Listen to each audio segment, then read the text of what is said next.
Clara Mae Horton stood at her window, watching another man ride away from her life forever.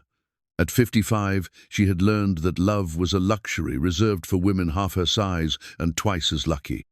The people of Dead Horse Gulch had always made it clear that Clara took up too much space in their small town. When her latest beau left for the California goldfields, muttering about needing lighter company, Clara finally accepted what she had always feared, that she was simply too much woman for any man to handle. But sometimes the heart sees what the eyes cannot. When a short, weathered cowboy named Sam Becker started showing up at her door with lumber and determination, Clara couldn't understand why. Sam was barely 5 feet tall, but he carried himself like a man twice his size. What happens when a woman who's been told she's too big meets a man who believes she's exactly right? Before we jump back in, tell us where you're tuning in from, and if this story touches you, make sure you're subscribed, because tomorrow I've saved something extra special for you. The silver thimble caught the morning light as Clara Mae Horton guided her needle through delicate lace trim. Her mother's thimble, worn smooth by decades of careful stitching, had been her constant companion through 23 years of widowhood. Each tiny dent and scratch told a story of resilience, of women who had made their way in the world with nothing but skill and determination. Clara's fingers moved with practiced precision, hemming Mrs. Patterson's Sunday dress.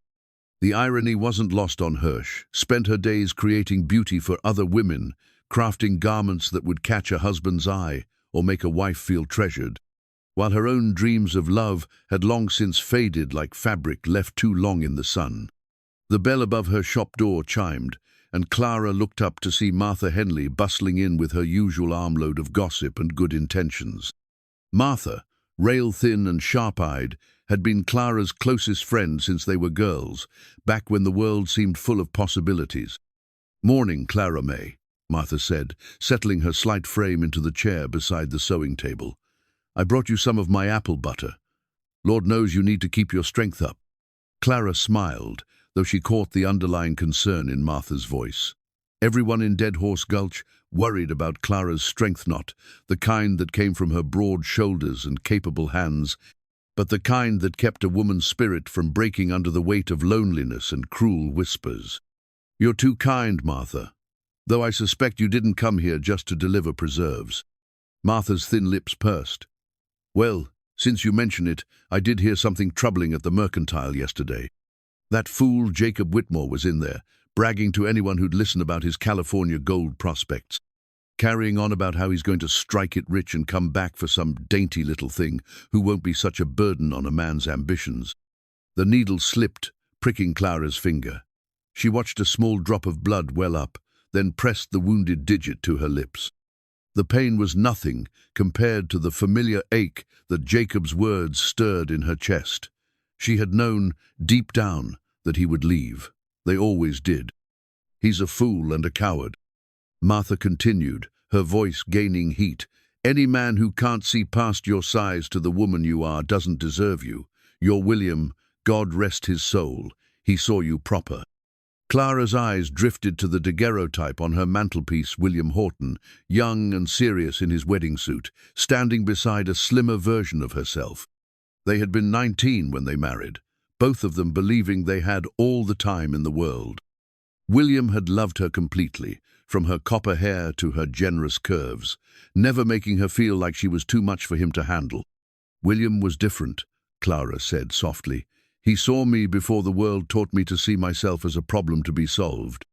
The years after William's death had been hard, in ways Clara couldn't have imagined. The grief had been expected, the crushing weight of loss, the empty bed, the silence where laughter used to live. But what had surprised her was how differently people treated a large woman without a husband's protection. The whispers had grown bolder, the looks more judgmental. Men who had once tipped their hats now barely acknowledged her presence. "You're still that same woman," Martha insisted. "Just because some men are too small-minded to see it doesn't change who you are." Clara resumed her stitching, each stitch a meditation on the patterns of her life. She had learned to find peace in the rhythm of her work, in the transformation of raw fabric into something beautiful and useful. Her shop occupied the ground floor of a narrow building on Main Street, with her living quarters tucked above like an afterthought. The space was cramped, barely large enough for her bed, a small table, and the chest that held her few personal treasures. Among those treasures was a dress pattern she had been working on for years, a wedding dress of her own design, with intricate beadwork and flowing lines that would flatter a woman of substance. She had started it during the early days of her courtship with Jacob, when hope had bloomed like wildflowers after a spring rain. The pattern lay unfinished in her chest, a reminder of dreams deferred and promises broken. "I've been thinking," Clara said, changing the subject before Martha could probe deeper into her wounded heart, "about expanding the shop, maybe taking on an apprentice." Martha's eyebrows rose. "That's a fine idea, though I wonder if you're thinking of staying busier to keep your mind off certain disappointments." Before Clara could respond, the shop door opened again, setting the bell to chiming. Both women looked up to see a figure silhouetted against the morning sooner, short, compact man with weathered features and intelligent eyes.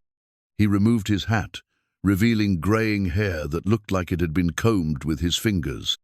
"Pardon the interruption, ladies," he said, his voice carrying the quiet authority of a man accustomed to being heard despite his modest stature.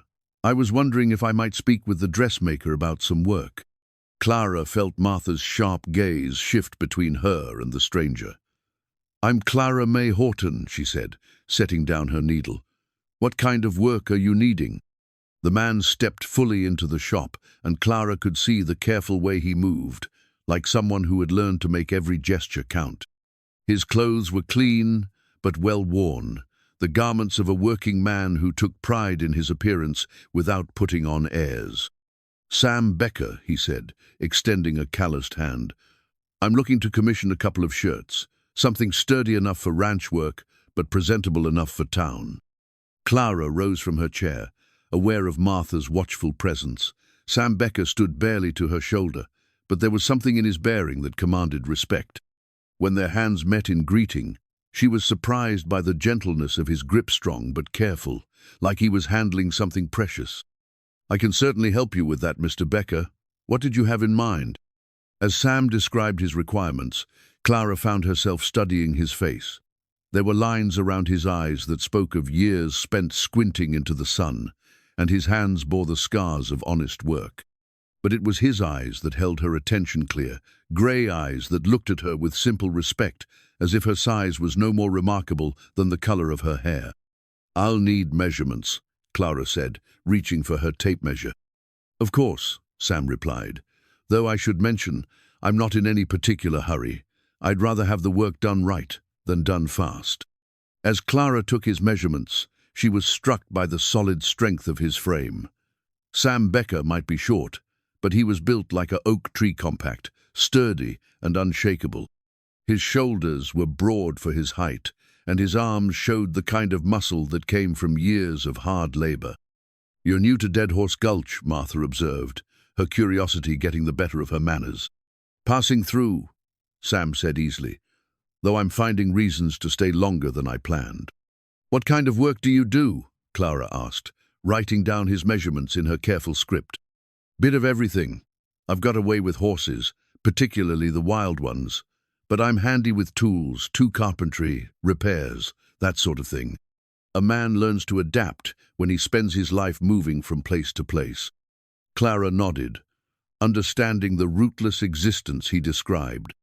She had lived her entire life in Dead Horse Gulch, but she felt like a stranger in her own town, sometimes accepted but not truly belonging, tolerated but not celebrated. "Well, Mr. Becker," she said, finishing her notes, "I can have these shirts ready for you in a week. Will that suit?" "That suits me fine, Miss Horton, though I couldn't help but notice." He paused, glancing around the cramped shop. "Seems like you could use more space for your work. This is awfully tight quarters for someone with your skill." Clara felt heat rise in her cheeks. "It serves well enough." "I'm sure it does," Sam said quickly. "I just meant that good craftsmanship deserves proper working conditions. A woman with your abilities ought to have room to spread out, take on bigger projects." Martha cleared her throat meaningfully. Well, Clara Mae has been considering some changes to the shop, haven't you, dear? Clara shot her friend a warning look. I'll have your shirts ready next Thursday, Mr. Becker. I'm grateful, Sam said, settling his hat back on his head. And please call me Sam. I'm not much for formalities. After he left, Martha practically vibrated with excitement. Did you see the way he looked at you? Not like you were taking up too much space, but like you were exactly right where you were. Clara busied herself with organizing her thread spools. Don't read too much into common courtesy, Martha. He's just a customer. Martha said, unconvinced. Well, this customer seemed mighty interested in your working conditions. That's not the usual concern of someone just passing through. Clara's hands stilled on her work. She had noticed it too, the way Sam's eyes had taken in her surroundings, with the assessment of someone who cared about her comfort. It had been so long since anyone had expressed concern for her welfare that she hardly knew how to interpret it. He's probably just being polite, she said, though her voice lacked conviction. Clara Mae Horton, Martha said firmly. You've got to stop assuming every kindness is charity and every compliment is pity. Some folks are just decent, and some men are smart enough to see quality when it's standing right in front of them.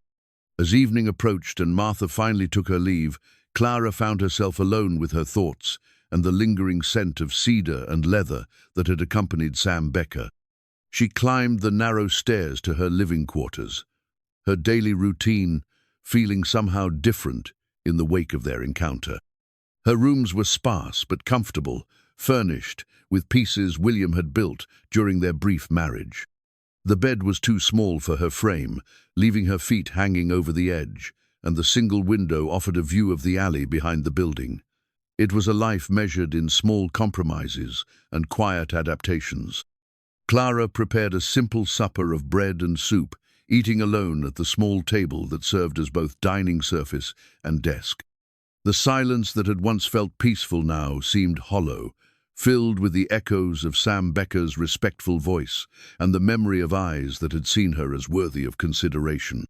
She thought about the wedding dress pattern hidden in her chest, about the dreams it represented and the hope it embodied. For years, she had told herself that such dreams were foolish indulgences, that a woman of her age and size had no business expecting romance to bloom in her life.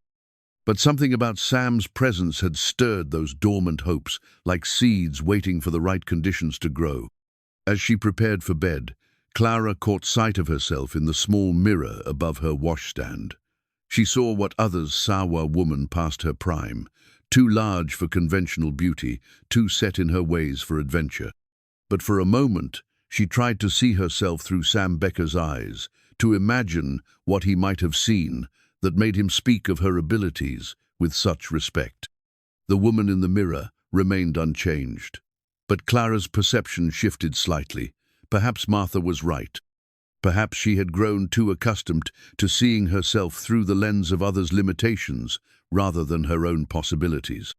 Tomorrow would bring its usual routines, the careful stitching, the quiet customers, the measured steps of a life lived in the margins.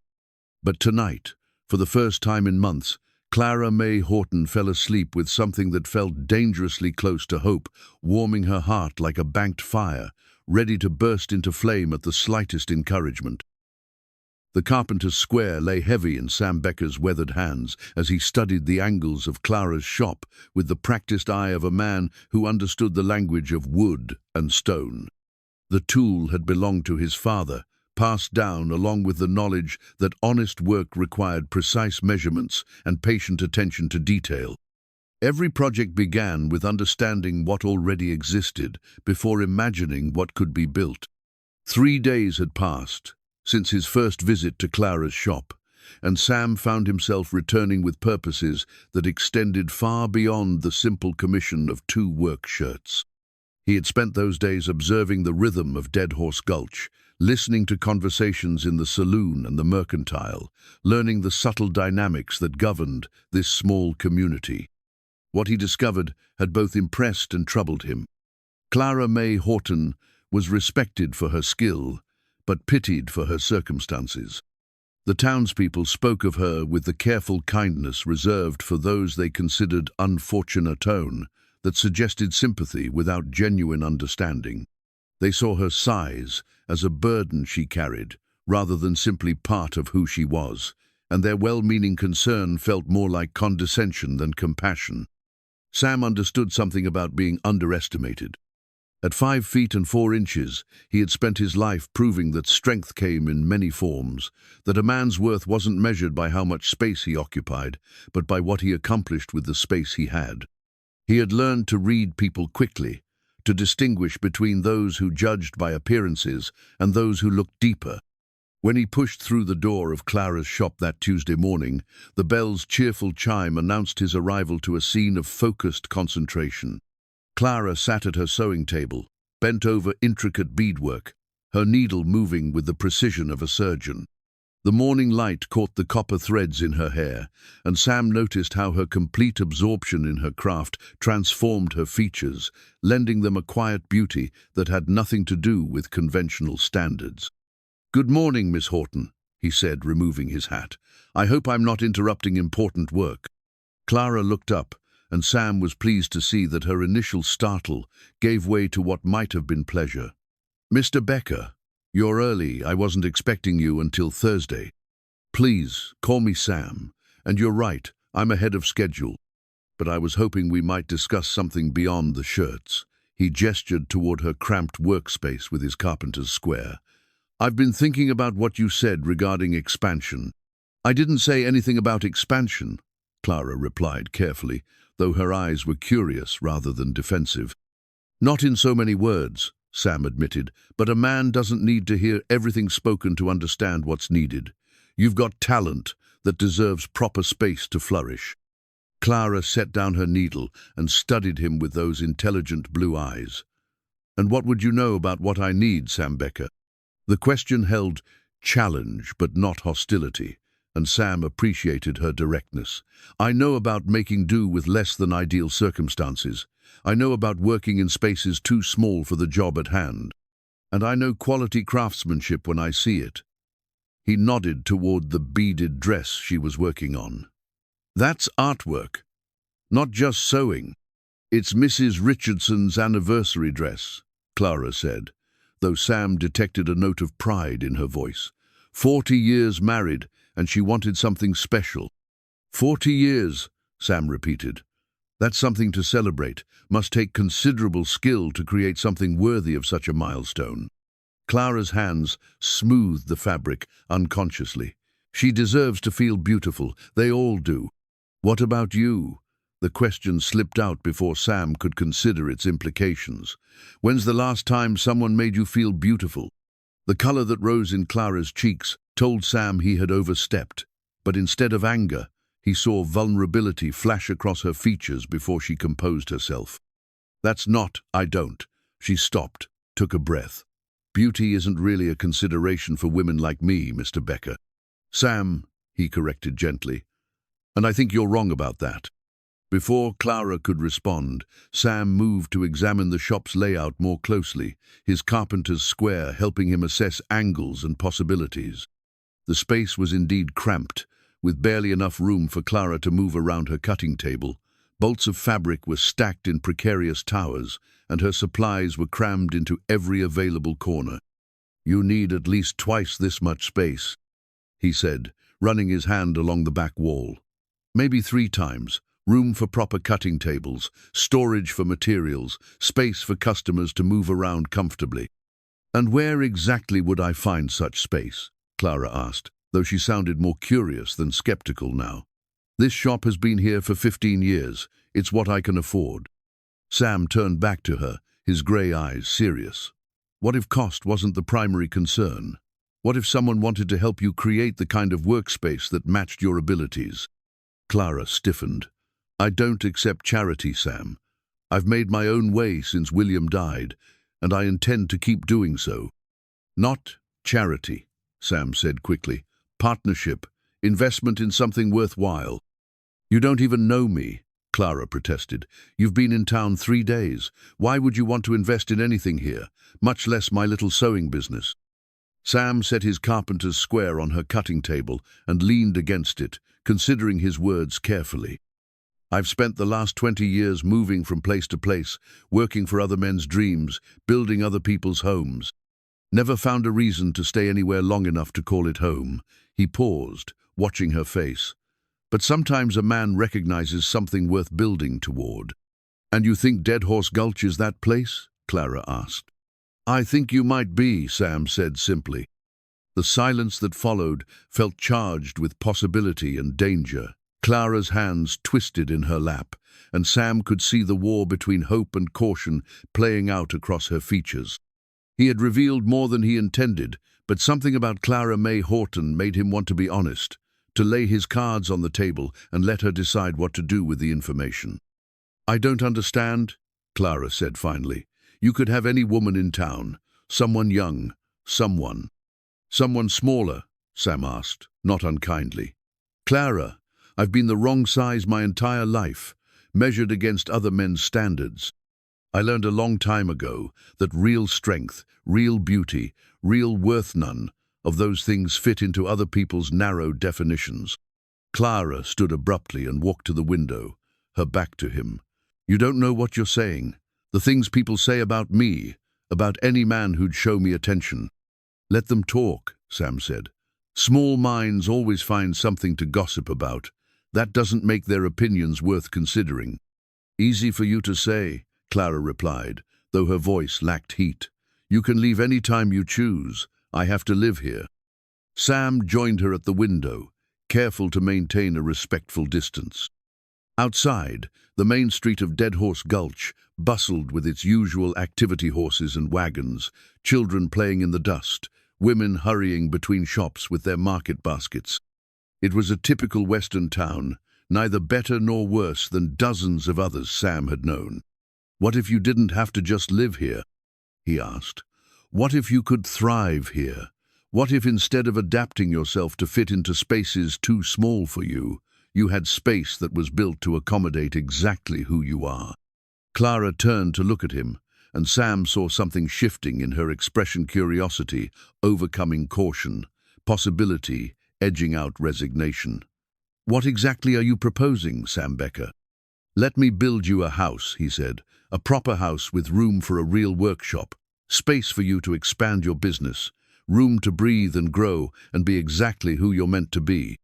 I can't afford... I didn't ask about money, Sam interrupted gently. I asked if you'd let me build you a house.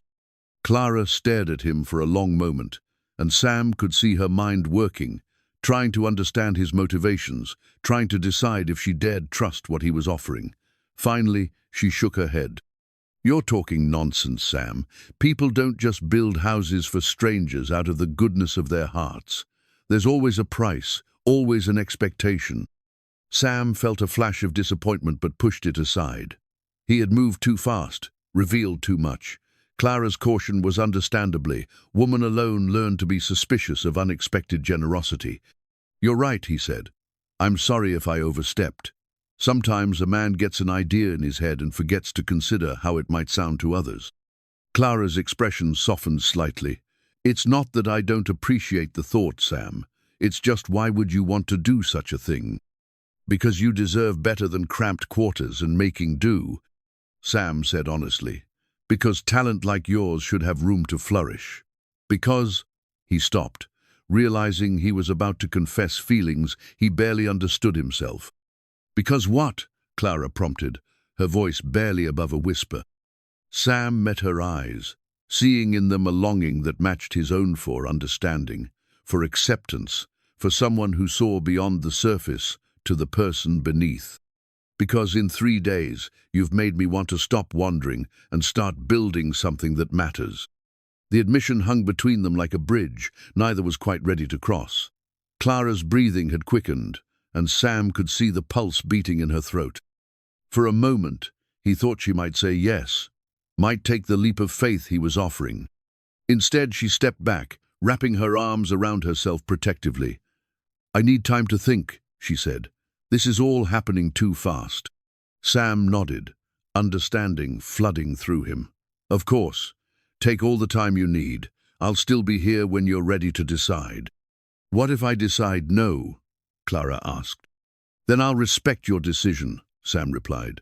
But I hope you'll consider what you really want, not just what you think is safe or appropriate or expected." He retrieved his carpenter's square from the cutting table, the familiar weight of it grounding him. "I'll come back Thursday for those shirts, if that's still acceptable." Clara nodded, and Sam could see the confusion and conflicted emotions swirling in her eyes. "Thursday will be fine." As Sam reached the door, Clara called his name. He turned back to find her watching him with an expression he couldn't quite read. "Why?" she asked simply. Sam considered the question, knowing that his answer might determine everything that came after. "Because sometimes you meet someone who makes you remember what it feels like to want something more than just getting by. You make me remember what it feels like to hope." With that, he touched his hat brim and stepped out into the bright morning, leaving Clara alone with his words and the carpenter's square's precise promise that some things, when measured carefully and built with patience, could stand strong against any storm. The wooden recipe box sat open on Clara's small kitchen table, its contents spilling memories across the scarred surface like scattered photographs. Each card bore her mother's careful handwriting instructions for apple butter, directions for Sunday pot roast, the secret to perfect biscuits that had been passed down through 3 generations of women who had learned to make much from little. Clara fingered the edges of the well-worn cards as she waited for her morning coffee to brew. 2 days had passed since Sam Becker's unexpected proposition, and she had spent every waking hour turning his words over in her mind like stones in a tumbler, examining them from every angle until they gleamed with possibility and doubt in equal measure. The sound of hammering drifted through her window, rhythmic and purposeful. Clara moved to look outside, expecting to see Mr. Garrett working on his perpetually broken porch rail. Instead, she found Sam Becker crouched beside the narrow alley that ran behind her building, his sleeves rolled up despite the morning chill, measuring and marking something she couldn't quite see. Clara's pulse quickened. What was he doing back there? She had given him no answer, made no commitment, yet here he was, apparently making plans without her permission. Indignation flared in her chest, followed immediately by a flutter of something that might have been excitement. She dressed quickly and made her way downstairs to the shop, then out the back door into the alley. Sam looked up from his work. He had been examining the foundation of her building, she realized, running his hands along the stone and mortar with the attention of a doctor checking a patient's pulse. "Good morning, Clara," he said, rising and brushing dust from his knees. "I hope I didn't wake you."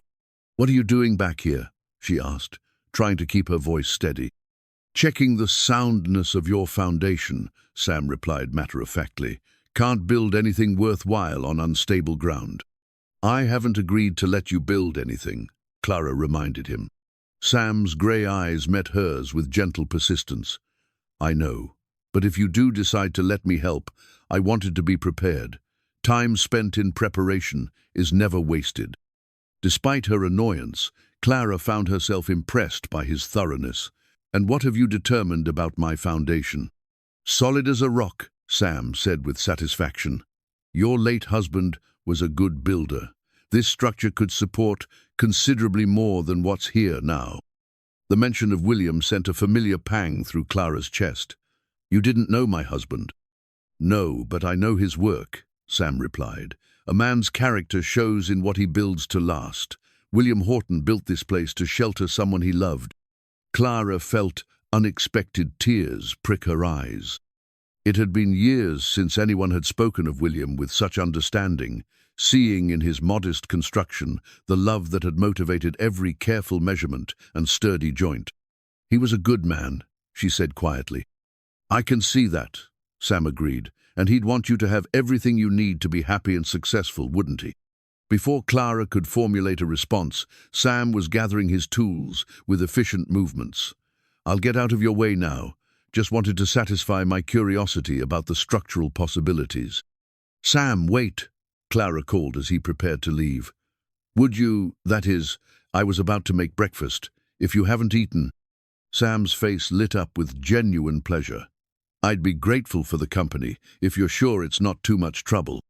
"No trouble," Clara said, though her heart was beating fast enough to make her voice slightly breathless. "Come around to the front. I'll let you in through the shop." 20 minutes later, Clara found herself serving eggs and bacon to Sam Becker at her small table. The recipe box moved aside to make room for 2 plates instead of 1. The domestic intimacy of the scene felt both natural and terrifying. How long had it been since she had cooked for someone other than herself? "This is wonderful," Sam said after his first bite. "I can't remember the last time I had a proper home-cooked meal." "Where do you usually take your meals?" Clara asked. "Wherever I can find them," Sam replied. "Hotel dining rooms, boarding house kitchens, campfires when I'm working remote jobs. A man gets tired of eating other people's cooking after a while." Clara studied his weathered features as he ate, noting the lines around his eyes that spoke of countless sunrises seen from horseback, of nights spent under open sky. It must be lonely, never having a place to call home. Sam looked up from his plate, considering her words. "I thought I preferred it that way. No ties, no obligations, no one depending on me or disappointed when I moved on." He paused, his fork halfway to his mouth. "But lately I've been wondering if maybe I was just telling myself that because it was easier than admitting I'd never found anything worth staying for." The weight of his gaze made Clara's cheeks warm. "And now you think you have?" "I think I might," Sam said simply. Clara busied herself with cutting her eggs, using the task to avoid meeting his eyes directly. "You barely know me, Sam. For all you know, I could be the most disagreeable woman in the territory." Sam's chuckle was warm and genuine. "Well, you did threaten me with a needle on our first meeting." "I did not threaten you with a needle," Clara protested, though she found herself smiling. "Came close," Sam teased. "I could see you considering it when I commented on your workspace." "You were presumptuous," Clara said, "but there was no heat in it."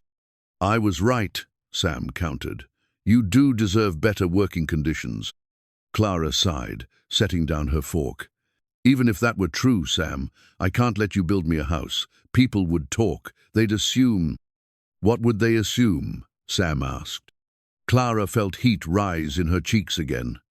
"That there was some arrangement between us, some understanding." "Would that be so terrible?" Sam's voice was gentle, but Clara could hear the serious undertone. "Being thought of as a woman worthy of a man's attention and care? When that woman is me and that man is you." Clara's voice came out sharper than she intended. "Yes, Sam, it would be terrible. For both of us." Sam leaned back in his chair, studying her with those perceptive grey eyes. "You're going to have to explain that to me, Clara. Because from where I sit, it seems like you're more concerned with what other people think than with what might make you happy." Clara stood abruptly, moving to the window that overlooked Main Street. Below, the town was coming to life, merchants opening their shops, children playing in the dust, women with their market baskets hurrying between errands. This was her world, these were her people, and she understood the delicate social balance that kept her accepted if not cherished. "You don't understand how it works here," she said. "I've spent 23 years building a place for myself in this community. I'm the seamstress, the widow, the woman who makes do and doesn't cause trouble. That's my role, and it's secure as long as I don't upset the natural order." Sam joined her at the window, standing close enough that she could smell the cedar and leather scent that seemed to cling to his clothes. "And what happens if you do upset this natural order?" "I become the woman who got above herself," Clara said quietly. "The woman who forgot her place and paid the price for it." "Or," Sam said, "you become the woman who decided she deserved more than just making do."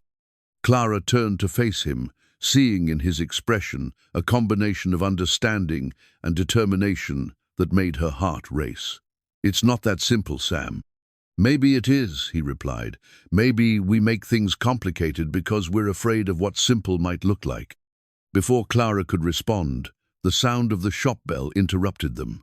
Clara sighed, recognizing the imperious tone of the chimes that announced Mrs. Patterson's arrival.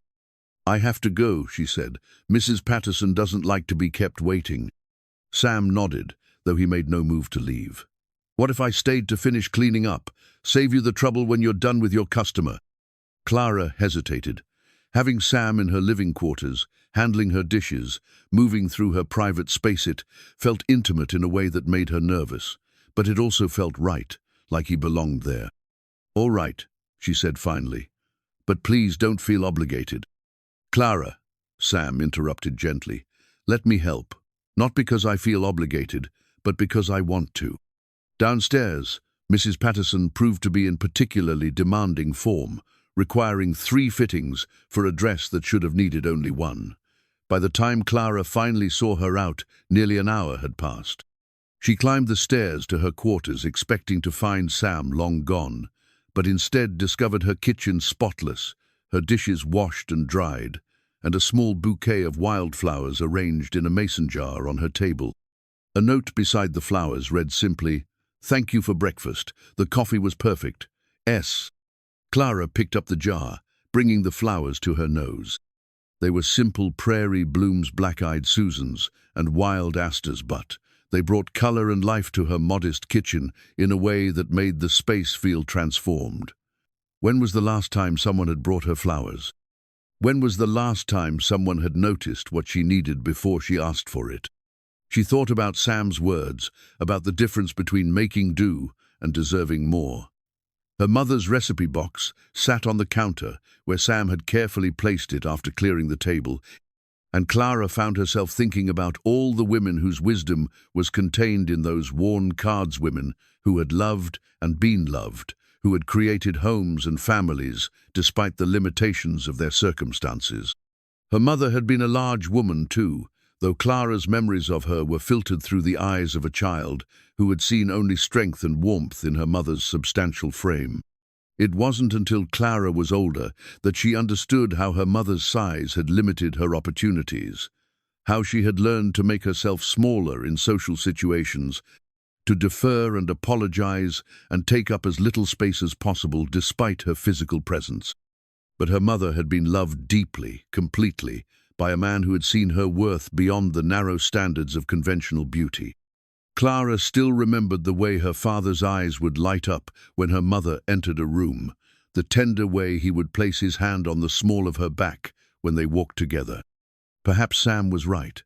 Perhaps she had spent so many years protecting herself from disappointment that she had forgotten how to recognize genuine possibility when it presented itself. The wildflowers seemed to glow in the afternoon light, streaming through her window, their simple beauty a reminder that some gifts were given without expectation of return, that some kindnesses existed purely for their own sake. Clara Mae Horton sat at her small table, surrounded by the echoes of Sam Becker's presence and the promise of changes she wasn't yet brave enough to name. But for the first time in years, the silence in her quarters didn't feel empty. It felt expectant, as if the very air was holding its breath, waiting to see what she would choose. Sam's worn leather gloves lay folded carefully on Clara's counter, forgotten in his haste to leave after their conversation had taken an unexpected turn. The gloves were supple with age and use, bearing the stains and scars of honest work patches where barbed wire had torn the leather, calloused spots where hammer handles had worn smooth grooves, the distinctive marks of a man who shaped the world with his hands. Clara picked them up, running her fingers over the soft leather. They were warm still, holding the heat of Sam's hands, and she found herself wondering about all the work these gloves had witnessed, all the projects they had helped complete. There was something deeply personal about holding them, like glimpsing into the private history of a man she was only beginning to understand. Thursday arrived with the promise of Sam's return for his shirts, and Clara found herself changing clothes twice before settling on her blue cotton dress, the one William had always said brought out her eyes. She told herself it was simply a matter of looking professional for a customer, but the flutter in her stomach suggested deeper motivations. Sam arrived precisely at 10 o'clock, his punctuality speaking to the kind of reliability Clara had learned not to expect from most men. He stepped through her door with his hat in his hand, and that careful way of moving that she was beginning to recognize as distinctly his. "Good morning, Clara," he said, his grey eyes finding hers immediately. "I hope I'm not too early." "Your timing is perfect," Clara replied, retrieving the carefully wrapped shirts from behind her counter. "I think you'll be pleased with how they turned out." Sam accepted the package with the reverence of a man who understood the value of skilled craftsmanship. He unfolded the first shirt blue chambray with pearl buttons and reinforced seam sand. Clara watched his face transform with genuine appreciation. "This is beautiful work," he said, examining the precise stitching and thoughtful details. "Far better than I expected." "I took the liberty of adding French seams," Clara explained, pleased by his reaction. "They'll hold up better to hard wear and washing." "You didn't charge me for French seams," Sam observed. "Consider it my professional pride," Clara said. "I don't like to put my name on anything that isn't my best work." Sam's smile was warm and admiring. "I can see that. This is the kind of quality that builds a reputation." As he examined the second shirt, Clara found herself studying his profile, noting the concentrated way he assessed her work. His appreciation wasn't merely polite, it was the genuine recognition of one craftsperson for another's skill. "Speaking of reputations," Sam said, carefully refolding the shirts, "I've been thinking about our conversation the other day, about the house." Clara's stomach tightened. "Sam, hear me out," he said gently. "I know you have concerns about what people might think, about the propriety of accepting such help, so I have a proposition that might address those worries." Despite her reservations, Clara found herself curious. What kind of proposition? Sam reached into his vest pocket and withdrew a small leather pouch. From it, he produced a handful of gold coins, more money than Clara had seen in one place in years. "This is payment for your services," he said, placing the coins on her counter. "Not just for the shirts, but for a much larger commission." Clara stared at the gold, her mind racing. "What kind of commission?" "I want you to design and outfit a house," Sam said. "Everything from curtains to cushions, linens to lampshades, a complete home for someone who appreciates quality and craftsmanship." "Whose house?" Clara asked, though she suspected she already knew the answer. "Mine," Sam said simply. "Or rather, ours, if you'll consider sharing it with me." Clara's breath caught. "Sam, you can't be serious." "I've never been more serious about anything in my life," he replied. "I'm asking you to marry me, Clara Mae Horton, to be my wife and my partner in building something lasting and good." The words hit Clara like a physical blow. Marriage, the possibility, she had long since relegated to the realm of impossible dreams. She gripped the edge of her counter to steady herself. "You barely know me," she whispered. "I know enough," Sam said firmly. "I know you're skilled and intelligent and kind. I know you see the best in people and work harder than anyone has a right to expect. I know you make the world more beautiful just by being in it." "Sam, please." "I know you've been hurt," he continued, his voice gentle but determined.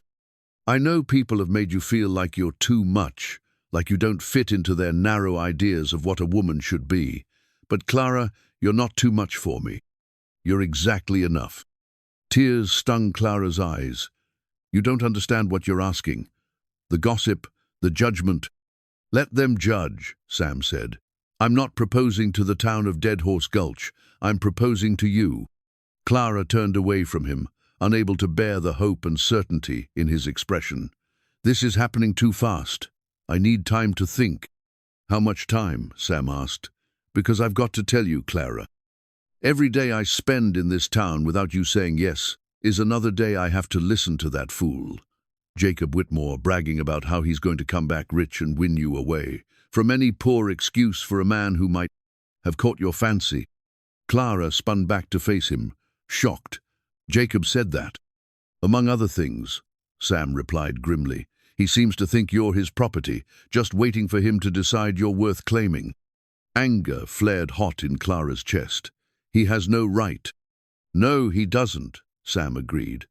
"But he's not going to stop talking until someone gives him a reason to. I'd like to be that reason, if you'll have me." Clara stared at him, seeing in his face not just proposal but protection, not just affection but respect. Sam Becker wasn't offering to rescue her, he was offering to stand beside her, to face whatever came together. "I'm scared," she admitted. "So am I," Sam said. "Terrified, if you want the truth. but I'm more scared of walking away and spending the rest of my life wondering what might have been." Clara looked down at the gold coins on her counter, then at the leather gloves that spoke of honest work and gentle strength. "If I said yes, and I'm not saying I am, but if I did, what would you expect from me?"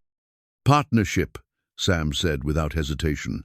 "Someone to build a life with, to share the good times and weather the hard ones. Someone who sees me as I am and chooses to stay anyway." "And the house?" "Would be ours," Sam said. "Built to accommodate both of us exactly as we are. Room for your work, space for mine. A place where we fit together perfectly." Clara's heart was racing so fast she felt dizzy. Everything in her life had taught her to be cautious, to protect herself from disappointment, to expect less rather than hope for more. But Sam's steady presence and unwavering certainty were making her want to believe that perhaps, just perhaps, she deserved the happiness he was offering. "I need time," she said finally. "Not forever, but—" "How long?" Sam asked. "A week," Clara said. "Give me a week to consider." Sam nodded, though she could see the effort it cost him to accept the delay. "A week, but Clara—" He reached out and took her hands in his calloused palms warm and sure. "Don't let fear make the decision for you. Let your heart have a voice too." He released her hands and picked up his gloves from the counter, pulling them on with practiced efficiency. "I'll be back next Thursday for your answer. And Clara, whatever you decide, I want you to know that these past few days, getting to know you, they've been the best I can remember." After he left, Clara sank into her chair, staring at the gold coins that represented so much more than payment for services. They represented possibility, choice, the chance to build a life bigger than the one she had carefully constructed around her fears and limitations. She thought about Sam's words, about partnership and belonging, about being exactly enough for someone who mattered. The idea was so foreign, so contrary to everything she had learned about her place in the world, that it felt like trying on clothes made for someone else entirely. But perhaps that was exactly what she needed to stop, trying to fit into spaces too small for her spirit, and start imagining what it might feel like to take up exactly the amount of space she was meant to occupy. Clara Mae Horton gathered the gold coins with trembling fingers, each one a promise of changes that both thrilled and terrified her. Outside her window, the world continued its familiar rhythms, but inside her heart, something new was stirring, something that felt dangerously, wonderfully like hope, taking root and reaching toward the light.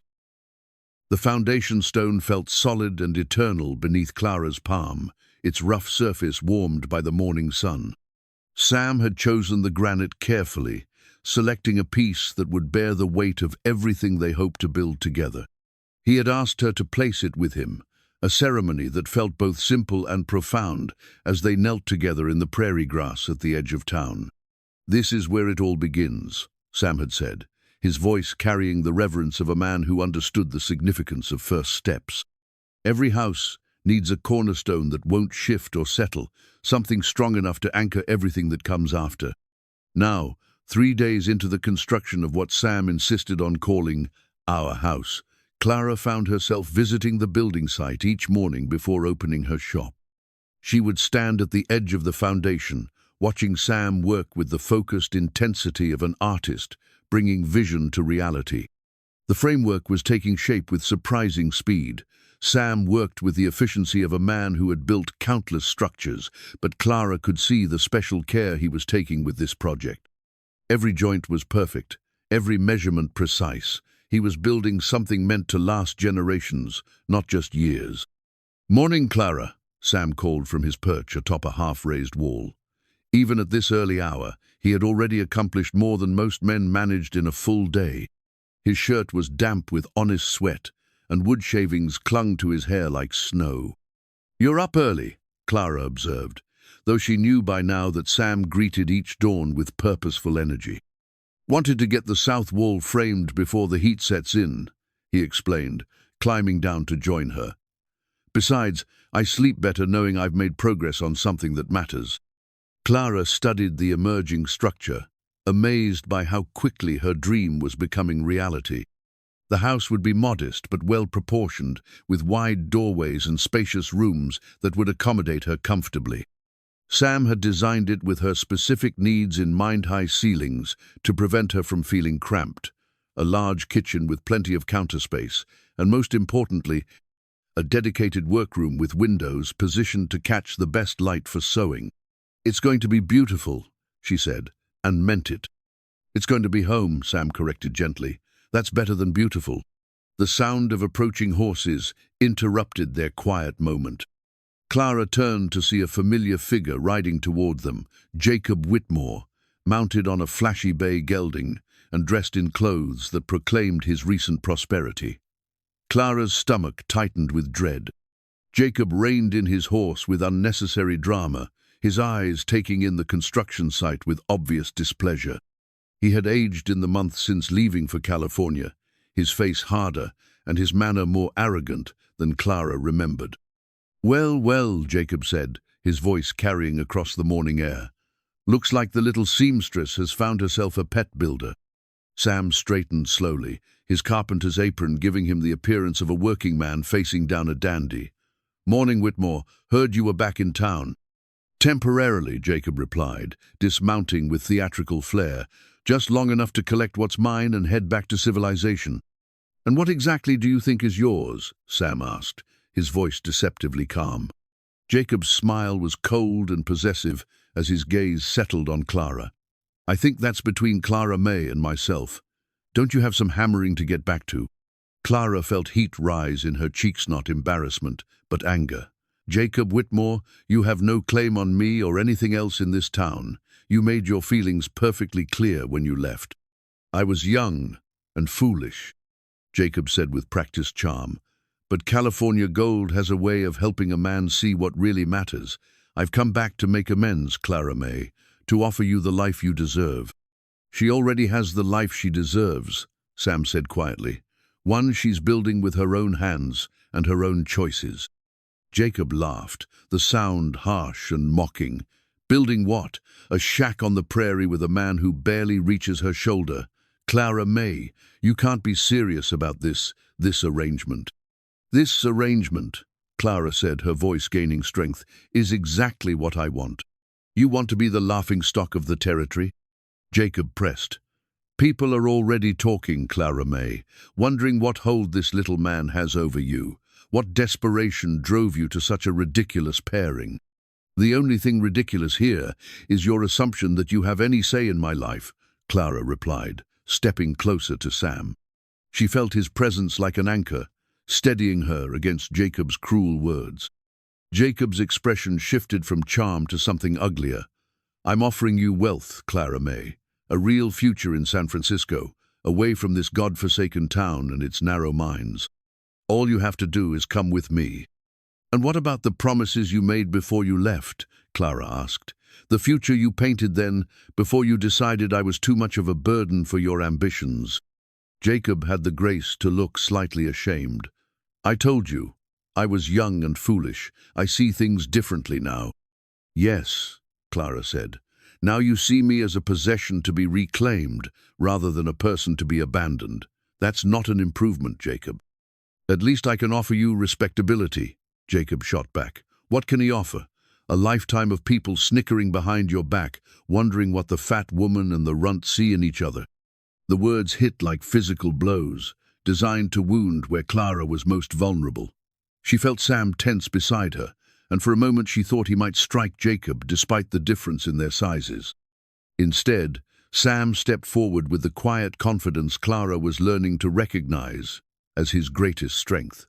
"I can offer her love," he said simply, "the kind that sees her exactly as she is and wouldn't change a single thing.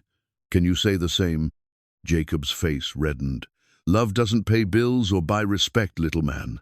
I can give Clara Mae things you'll never be able to afford." "You can give her things," Sam agreed. "But can you give her happiness? Can you give her partnership? Can you look at her every morning and feel grateful that she chose you?" "I can give her a life without embarrassment," Jacob replied. "No," Clara said, finding her voice at last.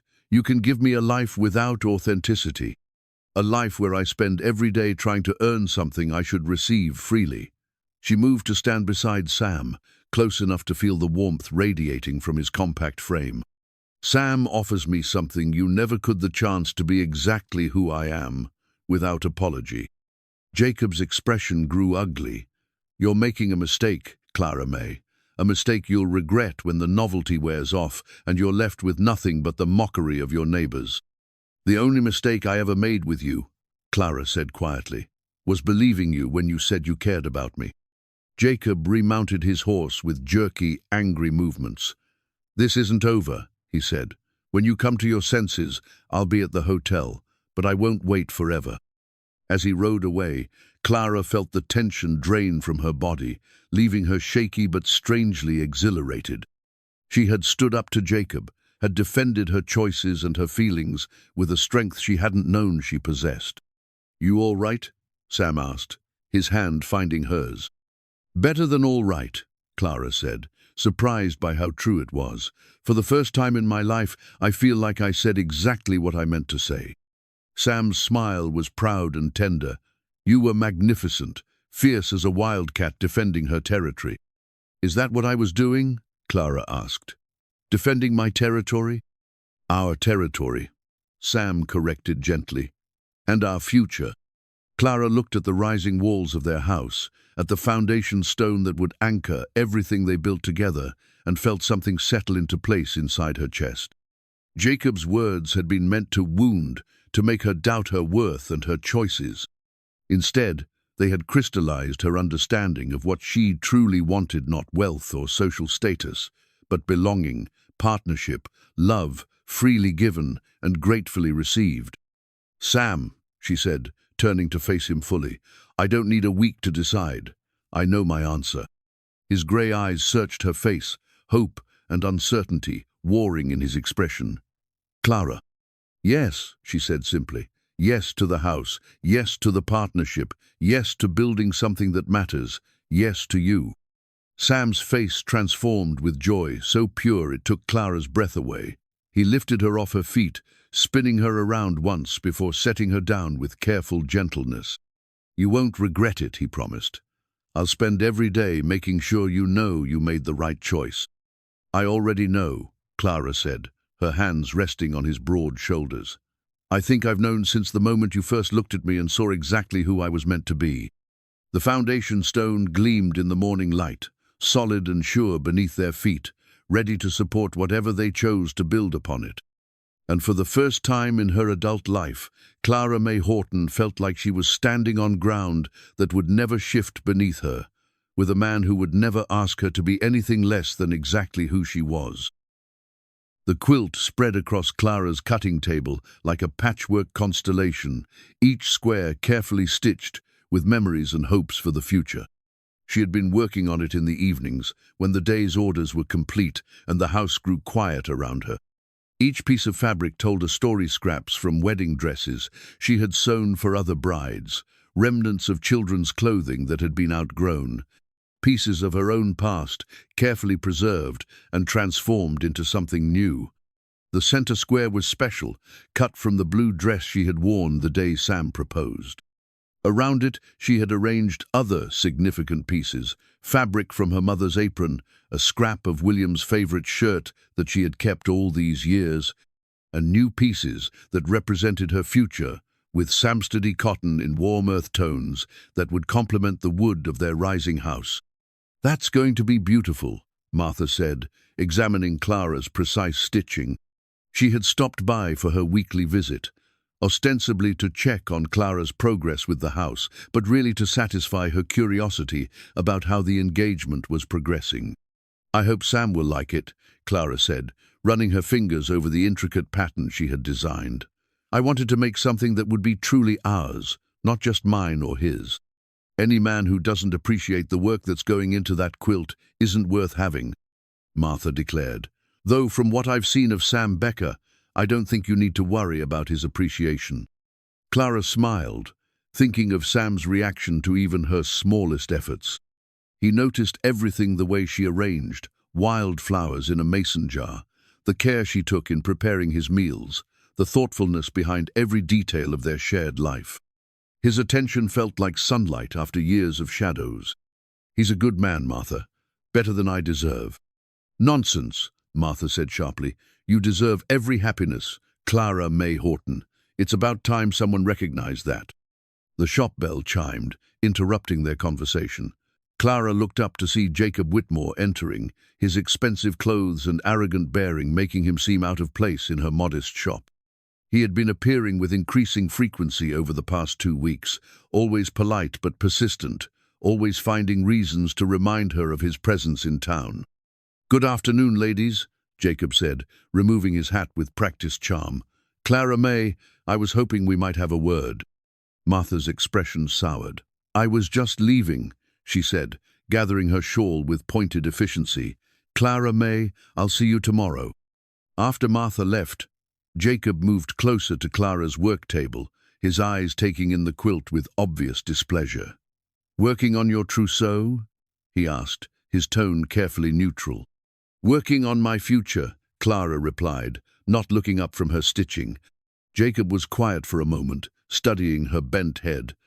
"I've been watching the progress on your house," he said finally. "Your Sam is a skilled builder, I'll give him that." "Our house," Clara corrected. "And yes, he is." "Clara Mae," Jacob said, his voice taking on the persuasive tone she remembered from their courtship. "I need you to listen to me. Really listen, without the bias of whatever feelings you think you have for that man." Clara set down her needle and looked at him directly. "What is it, Jacob?" "I've been asking questions about Sam Becker," Jacob said, "about his background, his history. Do you know anything about where he came from before Dead Horse Gulch?" "I know what he's told me," Clara said carefully, "that he's traveled extensively, worked various jobs, never found a reason to settle down before now." "That's very convenient," Jacob said. "A man with no past, no references, no one to vouch for his character. Don't you find that suspicious?" Clara felt a flutter of unease, but pushed it aside. "I find it honest. Sam doesn't pretend to be anything other than what he is." "And what if what he is isn't what he's told you?" Jacob pressed. "What if there's a reason he moves from place to place, never staying long enough for people to discover the truth about him?"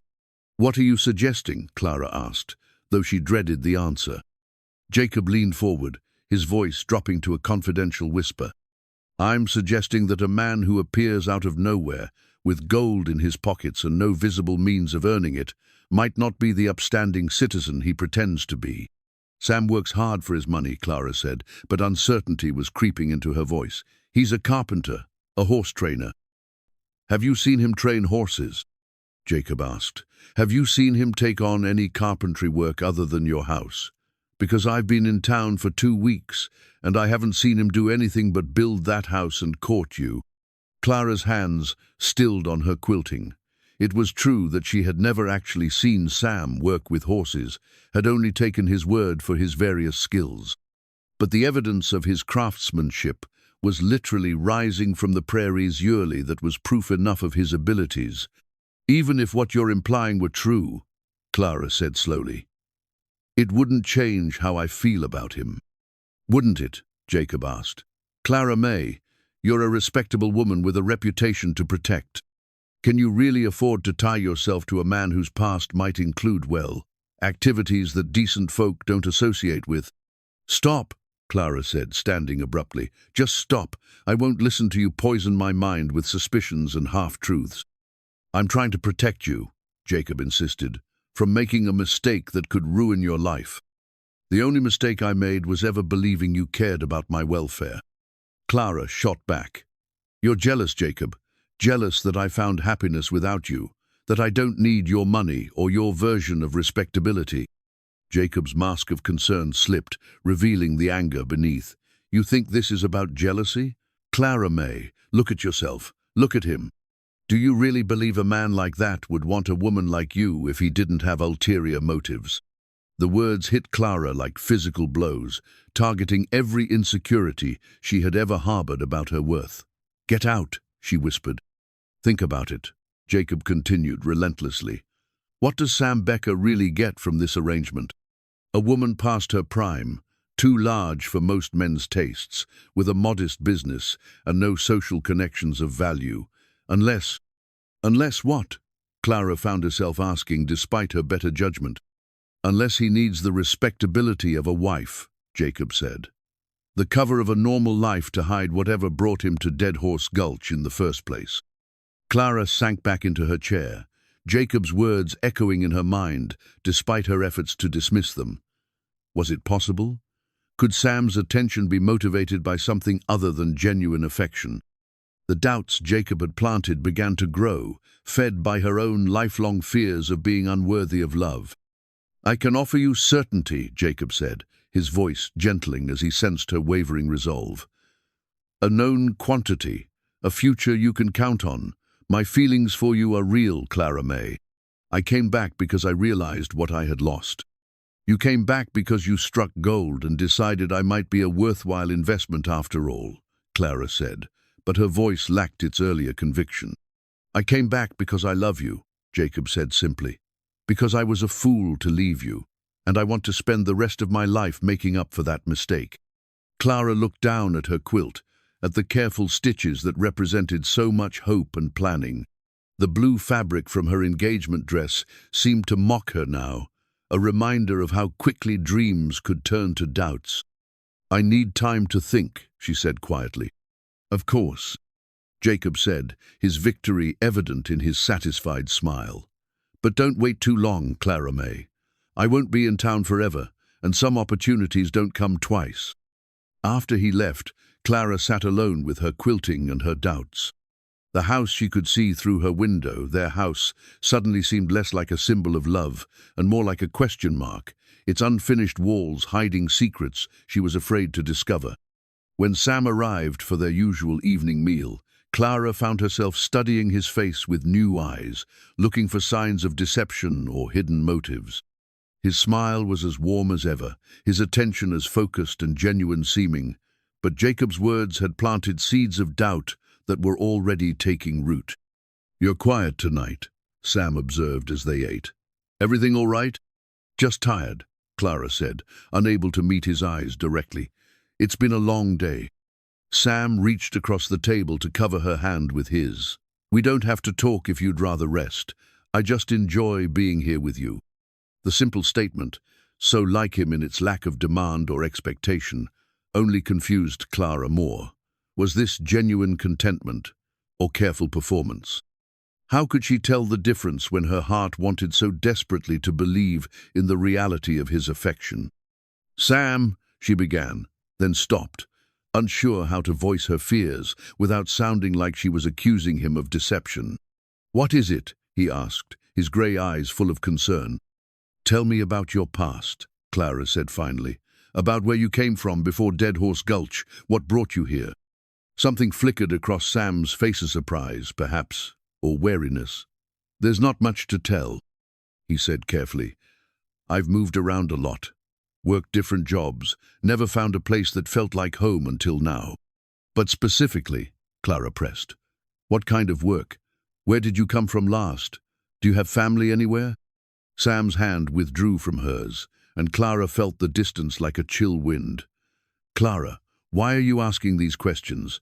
Has someone said something to make you doubt? Jacob thinks you might not be who you claim to be." Clara said in a rush, "He says no one knows anything about your background, that it's suspicious how you appeared here with money and no visible means of earning it." Sam's expression hardened. "And you believe him?" "I don't know what to believe," Clara admitted. "I want to trust you, Sam, but you'd rather trust the man who abandoned you for gold fields than the man who's building you a house," Sam finished, his voice flat with disappointment. "That's not fair," Clara protested. "I just need to understand." "What you need to understand," Sam said, standing abruptly, "is that some questions are rooted in love and some are rooted in fear. Right now, Clara, you're letting fear make your choices." He moved toward the door, then paused. "When you decide whether you want to trust what we've built together or what Jacob Whitmore is whispering in your ear, you know where to find me." Alone again, Clara returned to her quilting with shaking hands. The careful stitches that had seemed so hopeful now felt like chains. binding her to choices she was no longer certain she understood. Outside her window, the house that was meant to shelter their love stood half-finished in the moonlight, its empty frames looking suddenly skeletal and uncertain, as fragile as the trust that had once seemed unshakable between them. The forged deed crackled between Jacob's fingers like a death sentence, its official-looking seals and elaborate script proclaiming ownership of everything Clara had built her life around. She stared at the document in disbelief, her world tilting on its axis as the words swam before her eyes. Property of Jacob Whitmore, by right of debt assumption and legal transfer. "This can't be real," Clara whispered, sinking into a chair as her legs refused to support her. "William never, he wouldn't have." "I'm afraid it's quite real," Jacob said, though his tone carried a note of false sympathy that made Clara's stomach turn. "Your late husband had considerable gambling debts, Clara Mae, more than you knew about, apparently. When he died, those debts became liens against this property." Clara's mind reeled. William had enjoyed the occasional card game, but serious gambling? Debts large enough to risk their home? It seemed impossible, yet here was official documentation that suggested otherwise. "I don't understand," she said, her voice barely audible. "If there were debts, why wasn't I told? Why am I only hearing about this now?" Jacob settled into the chair across from her, arranging the papers with careful precision. The creditors were patient, willing to let a grieving widow keep her home as long as she could make the payments. But interest accumulates, Clara Mae. 23 years of compound interest on the original debt has grown into quite a substantial sum. "What sum?" Clara asked, though she dreaded the answer. $12,000, Jacob replied smoothly, plus administrative fees and legal costs, of course. The number hit Clara like a physical blow. $12,000 more money than she could earn in 10 lifetimes of sewing. "That's impossible. No one could owe that much." "I have all the documentation," Jacob said, producing another sheaf of papers from his leather satchel. Promissory notes signed by William, interest calculations verified by 3 different banks, legal opinions confirming the validity of the debt transfer. Clara accepted the papers with trembling hands, trying to make sense of the financial terminology and legal language. The numbers seemed to dance on the page, but one thing was horrifyingly clear. If these documents were authentic, she was about to lose everything. "Why are you showing me this?" she asked. "If you own my property, why not just—" "Because I'm not a heartless man," Jacob interrupted. "Despite what you might think of me, I don't want to see you homeless and destitute. I'm prepared to make you an offer." Clara looked up from the papers, seeing something predatory in Jacob's expression that made her skin crawl. "What kind of offer?" "Marry me," Jacob said simply. "Come with me to California as my wife, and I'll forgive the debt entirely. You'll never have to worry about money again, Clara Mae. We'll have a fine house in San Francisco, servants to handle the domestic work, a life of genuine comfort and respectability." "And if I refuse?" Clara asked, though she already knew the answer. "Then I'll have no choice but to exercise my legal rights as property owner," Jacob said with elaborate regret. "You'll have 30 days to vacate the premises, and any improvements made to the property, including that house your Sam is building, will become my property as well." Clara felt the room spin around her. Not only would she lose her home and business, but Sam would lose all the work he had put into their house, all the materials he had purchased, all the dreams they had built together.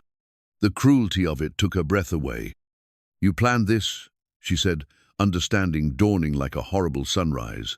"This whole thing coming back, the sudden declarations of love, it was all about forcing me into a corner." Jacob's mask of sympathy slipped, revealing the calculating businessman beneath. "I prefer to think of it as creating an opportunity for mutual benefit. You get security and status, I get a wife you can own," Clara finished, her voice gaining strength as anger began to replace shock. "Like a piece of property you've purchased." "Marriage is a contract, Clara Mae," Jacob said with a shrug. "At least I'm offering favorable terms." Clara stood abruptly, the papers scattering to the floor. "Get out! Get out of my shop right now!" "Think carefully before you make any rash decisions," Jacob warned, rising as well. 30 days. Clara Mae. That's how long you have to decide whether you want to be my wife or my debtor. After he left, Clara collapsed back into her chair, surrounded by the damning documents that threatened to destroy everything she held dear. Her hand shook as she tried to gather the papers, to understand the full scope of the disaster that had befallen her. The shop bell chimed again, and Clara looked up to see Sam, entering with his usual smile and purposeful stride. The sight of him strong, honest, completely unaware of the catastrophe that had just unfolded, nearly broke her heart. Clara? Sam's expression shifted to concern as he took in her tear-stained face and the papers scattered around her. What's happened? I'm ruined, Clara said simply. We're ruined. Sam was beside her in an instant, kneeling to gather the fallen documents. As he read, Clara watched understanding and disbelief chase each other across his features. This is impossible, he said finally. William Horton was one of the most honest men I've ever heard described. Everyone in town speaks of him with respect. You never knew William, Clara interrupted.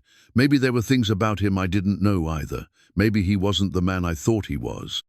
Sam continued reading, his frown deepening with each page. Clara, some of these signatures look... He stopped, studying one document more closely. Have you shown these to anyone else? A lawyer, maybe, or someone who might verify their authenticity. What's the point? Clara asked hopelessly. Jacob has lawyers, banks, official seals. What could I possibly do against all that? You could fight, Sam said firmly. These documents, they don't feel right to me. The paper is too new for 23-year-old debt certificates and some of these signatures. He held up one page to the light. Clara, I think these might be forgeries. Even if they are, how could we prove it? Clara asked. Jacob has money and connections. I have nothing. You have me, Sam said quietly. And you have the truth. Clara looked at this man who had become the center of her world. This person who was willing to fight for her, even when she couldn't fight for herself. Sam, if these documents are real, I'll lose everything. The shop, the building, even the land your house is built on. You'll lose everything you've worked for. Then we'll start over, Sam said without hesitation. Somewhere else, with nothing but what we can carry. As long as we're together, Clara, we can build anything. His certainty, his absolute faith in their partnership, brought fresh tears to Clara's eyes. How can you be so calm about this? You've put everything into that house. I've put everything into us, Sam corrected. The house is just wood and nails. What matters is what we build together, whether it's in Dead Horse Gulch or anywhere else. Clara wanted to believe him, wanted to draw strength from his unshakable confidence. But the weight of potential loss, her home, her business, her place in the community felt crushing. There has to be something we can do, Sam continued, still studying the documents. Some way to challenge this, to investigate whether these debts are legitimate. Jacob gave me 30 days to decide, Clara said numbly. 30 days to choose between marrying him or losing everything. Sam's jaw tightened. Those aren't the only options, Clara. There's a third choice. We prove he's lying. And if we can't, then we face whatever comes together, Sam said, taking her hands in his calloused ones. But Clara, I need you to promise me something. Don't let fear make this decision for you. Don't let Jacob Whitmore manipulate you into believing his threats are your only reality. Clara looked into Sam's grey eyes, seeing in them the same steady strength that had first drawn her to him. He was right. She had choices beyond the impossible ones Jacob had presented. The question was whether she had the courage to fight for what she truly wanted, or whether she would surrender to what seemed inevitable. What do we do first? She asked, and saw Sam's face light up with hope and determination. First, we find out everything we can about these documents, he said, and then we show Jacob Whitmore what happens when he tries to steal from people who refuse to be victims. Outside, storm clouds were gathering on the horizon, but inside Clara's shop, something else was building, the quiet fury of two people who had found something worth fighting for and refused to let it be taken away without a battle. Sam's father's pocket watch lay heavy in his palm. its gold case catching the lamplight as he sat at Clara's kitchen table in the pre-dawn darkness. The watch had been his most treasured possession, not for its monetary value, though it was worth a considerable sum, but for what it represented. 3 generations of Becker men had carried this timepiece, each passing it down, with the understanding that time itself was precious, that every moment should be measured against what truly mattered. Now Sam was preparing to sell it, to trade away his family's legacy for the money needed to hire a lawyer capable of fighting Jacob's fraudulent claims. The irony wasn't lost on him using time itself to buy more time, sacrificing the past to secure the future. "You can't sell that," Clara said softly from the doorway. She had been unable to sleep, her mind churning with possibilities and fears, and had found Sam sitting alone with his decision. "It's your inheritance, your connection to your family." "My family is sitting right here," Sam replied, closing the watch and slipping it into his vest pocket. "And families protect each other, no matter the cost." Clara moved to sit beside him, her heart aching at the sacrifice he was prepared to make. "There has to be another way. We could borrow against the shop, or I could sell some of my mother's jewelry." "Clara," Sam interrupted gently, "we've been through this. The shop is exactly what's at stake here, and your mother's jewelry wouldn't bring enough to hire the kind of lawyer we need. Judge Hamilton in Silver Creek has a reputation for being honest, but thorough. He won't be intimidated by Jacob's money, but he'll want to see real evidence of fraud." "Evidence we don't have," Clara said, despair creeping into her voice again. "Evidence we're going to find," Sam corrected firmly. "But first, we need legal representation to ensure any evidence we do discover will be properly presented." The past week had been a whirlwind of investigation and growing determination. Sam had sent telegrams to banks in 3 territories, trying to verify the existence of William's supposed debts. He had examined every document Jacob had presented, comparing ink, paper, and handwriting with the meticulous attention of a craftsman studying flawed workmanship. Most importantly, he had spoken quietly with long-time residents of Dead Horse Gulch, piecing together a picture of William Horton that contradicted everything Jacob's documents suggested. "Tell me again what Mrs. Henley said about William's gambling," Sam requested, though he had heard it several times already. Sometimes repetition revealed details that initial tellings missed. "She said William occasionally played cards at the saloon, but never for more than pocket money," Clara recited. She remembered because her husband used to tease William about being too cautious to be a real gambler, said he wouldn't bet more than $1, even when he had a winning hand. "And the banker?" Mr. Thornton confirmed that William never took any loans from the bank, never showed any signs of financial distress. In fact, he said William was one of the most financially responsible men he'd known, always paid cash, never bought anything he couldn't afford outright. Sam nodded, adding these details to the growing list of inconsistencies that surrounded Jacob's claims. The picture that emerged was of a man whose character was completely at odds with the reckless gambler described in the debt documents. "There's something else," Clara said hesitantly. "Something I haven't told you yet." Sam looked up from his notes, seeing uncertainty in her expression. "What is it?" "Yesterday, when Jacob came by the shop, he said something that didn't make sense at the time. He mentioned that the debt was incurred at a gambling house in Tombstone, said that's where William supposedly lost all that money." "And?" "William never traveled to Tombstone," Clara said with growing confidence. "He never traveled anywhere, Sam. In all our years together, the farthest he went from Dead Horse Gulch was to Silver Creek for supplies, and that was only when absolutely necessary. He hated being away from home." Sam felt excitement building in his chest. "You're certain about this?" "Absolutely certain. William was a homebody through and through. He used to joke that he had everything he needed right here, his work, his home, me. The idea of him traveling to Tombstone to gamble is ridiculous." "That's it," Sam said, standing abruptly. "That's the proof we need." "How is that proof?" Clara asked, confused by his sudden energy. "Because if William never went to Tombstone, then he couldn't have incurred gambling debts there," Sam explained. And if Jacob's documents claim the debts were incurred in Tombstone, then the documents are lies. But how do we prove William never went to Tombstone? Sam's smile was fierce with determination. The same way we prove everything else with witnesses, records, documentation. People remember William, Clara. They remember his routines, his habits, his presence in town. We're going to find everyone who knew him well enough to testify that he never took the kind of trip Jacob's story requires.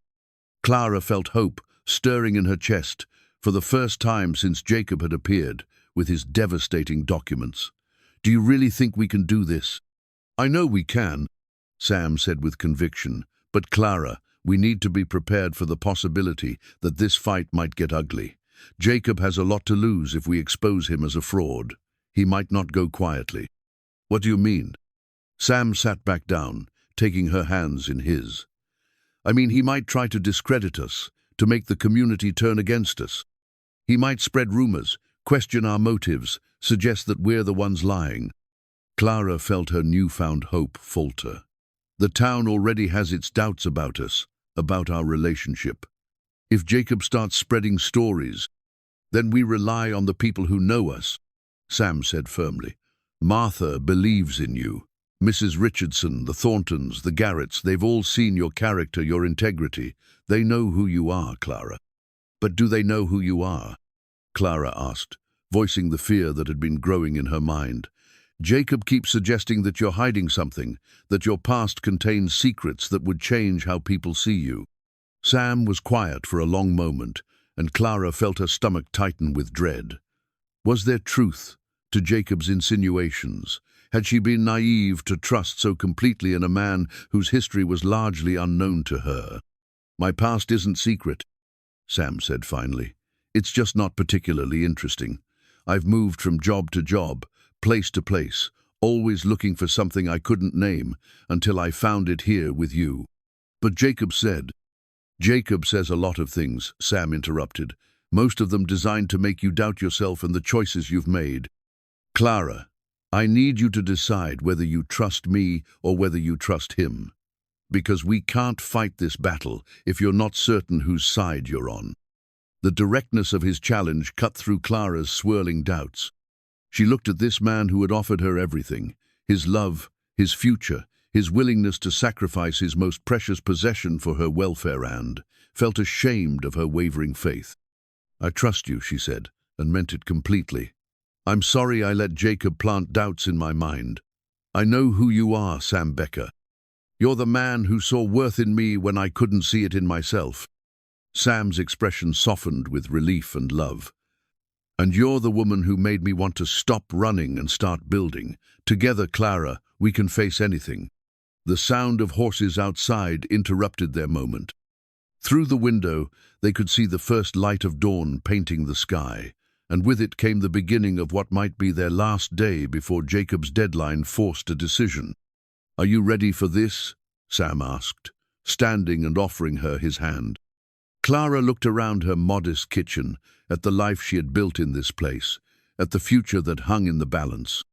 Then she looked at Sam steady, determined, willing to fight for what they had found together, and felt her own resolve crystallize. Yes, she said, taking his hand and rising to face whatever the day would bring.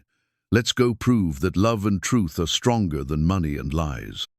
Outside, their half-built house caught the morning light, its frame reaching toward the sky like a promise waiting to be fulfilled. Whether that promise would be kept in Dead Horse Gulch or somewhere else entirely remained to be seen, but Clara no longer doubted that it would be kept. Some things, she had learned, were worth fighting for, and some battles were won not by the strongest or the richest, but by those who refused to surrender what mattered most. The pocket watch ticked steadily in Sam's vest, measuring moments that would determine their future, each second bringing them closer to a confrontation that would test everything they believed about justice, love, and the power of two people who had found in each other something worth defending against any threat. The petition lay spread across Judge Hamilton's desk, like a map of community conscience, its pages covered with signatures that represented more than names. They represented courage, solidarity, and the collective voice of people who had decided to stand for what was right. Clara stared at the document in amazement, hardly able to believe that so many of her neighbors had chosen to support her when it would have been easier to remain silent. 43 signatures, Judge Hamilton announced, his weathered face impassive as he reviewed the document, including statements from individuals who swear to William Horton's character and habits during his lifetime. The town hall had been transformed into a makeshift courtroom for the hearing, its wooden benches filled with townspeople who had come to witness what many were calling the most significant legal proceeding in Dead Horse Gulch's history. Clara sat in the front row beside Sam, acutely aware of the eyes upon her, some sympathetic, others curious, a few openly hostile. Jacob occupied a seat across the aisle with his hired lawyer, a sharp-featured man from Denver whose expensive clothes and confident manner were clearly intended to intimidate. Jacob himself appeared relaxed, almost amused by the proceedings, as if he were watching a play whose ending he had already determined. "Your Honor," Jacob's lawyer began, rising with theatrical precision, "while we appreciate the community's desire to support Mrs. Horton, character references cannot override legal documentation. My client has presented clear evidence of legitimate debt, properly transferred through recognized legal channels." Judge Hamilton nodded slowly. "Mr. Morrison, you have the floor to present your case." Morrison moved to a table covered with papers, his movements calculated to project authority and competence. "The facts are simple, Your Honor. William Horton incurred substantial gambling debts at the Tombstone Gaming House between 1852 and 1854. These debts, totaling $8,000 plus accumulated interest, were documented in promissory notes bearing Mr. Horton's signature. He held up several documents, their official seals and elaborate script clearly visible to the assembled crowd. When Mr. Horton died in 1859, these debts became liens against his property. The creditors, showing remarkable patience and consideration for the widow's circumstances, allowed Mrs. Horton to remain in residence for over 2 decades. "That's very generous of them," Judge Hamilton observed dryly. "Please continue." However, the debt has continued to accumulate interest, reaching its current total of $12,000. My client, Mr. Whitmore, has purchased these debts from the original creditors and now holds legal title to the property in question. Morrison gestured toward Jacob with evident satisfaction. "Mr. Whitmore has graciously offered to forgive this debt entirely if Mrs. Horton agrees to marry him, demonstrating his generous nature and genuine affection for the lady in question." A murmur ran through the assembled crowd, and Clara felt heat rise in her cheeks. The way Morrison presented Jacob's proposal made it sound like an act of charity rather than the manipulation she knew it to be. "Mrs. Horton," Judge Hamilton said, turning his attention to Clara, "do you have representation?" Sam stood, his compact frame radiating quiet confidence despite the intimidating circumstances. "Your Honor, I am Samuel Becker, acting on Mrs. Horton's behalf. While I am not a trained lawyer, I have investigated these claims thoroughly and believe I can demonstrate their fraudulent nature." Jacob's lawyer laughed dismissively. "Your Honor, surely you cannot allow an unqualified amateur to present a legal defense against properly documented claims." "In territorial courts, Mr. Morrison, any citizen may speak on behalf of another if both parties consent," Judge Hamilton replied coolly. "Mr. Becker, you may proceed, though I warn you that this court requires evidence, not speculation." Sam moved to face the judge, and Clara felt pride swell in her chest at his calm demeanor. "Your Honor, the defense rests on 3 fundamental points that expose these documents as elaborate forgeries." He turned to address the room as well as the judge, his voice carrying clearly to every corner of the hall. "First, the documents claim that William Horton incurred these gambling debts in Tombstone between 1852 and 1854. However, multiple witnesses will testify that William Horton never traveled beyond Silver Creek during his entire adult life. Martha Henley stood up in the audience. Your Honor, I knew William Horton for 30 years. He never left Dead Horse Gulch except for supply runs to Silver Creek, and then only when absolutely necessary. The man was practically afraid of his own shadow when it came to travel. That's hearsay, Morrison objected. It's testimony from a long-time resident about well-known community facts, Judge Hamilton corrected. Continue, Mrs. Henley. William used to joke that everything he needed was right here in town.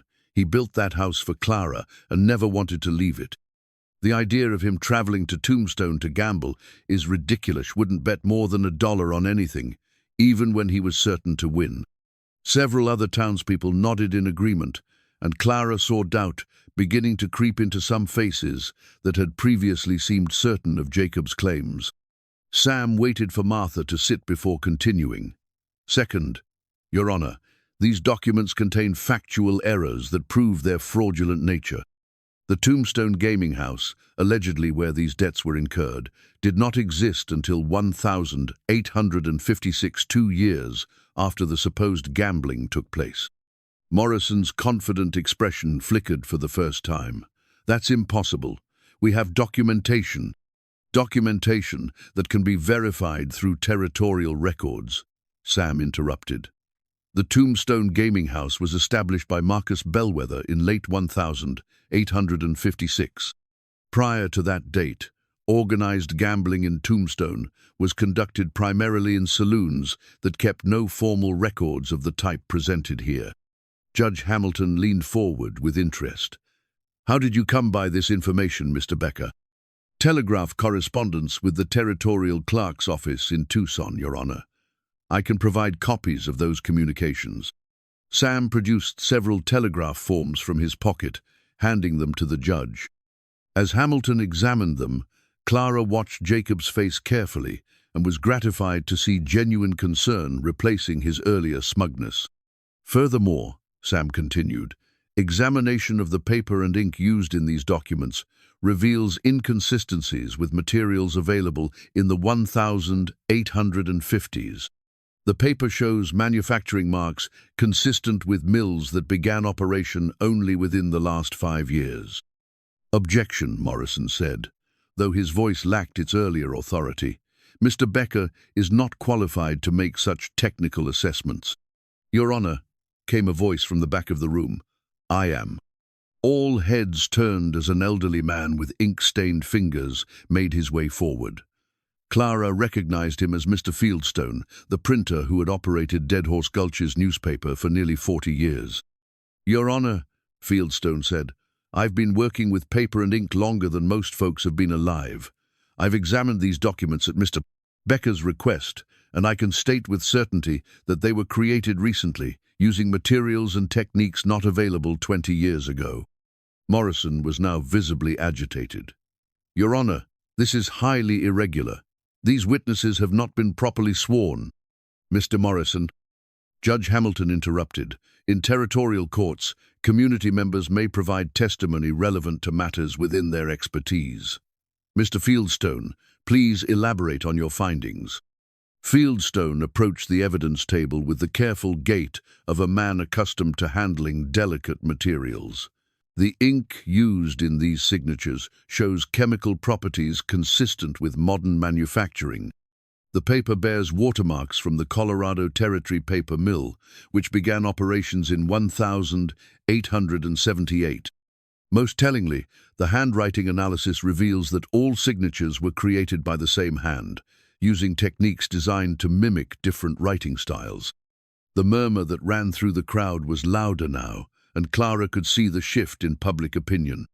Faces that had been skeptical were now openly angry, and several people were looking at Jacob with expressions of disgust.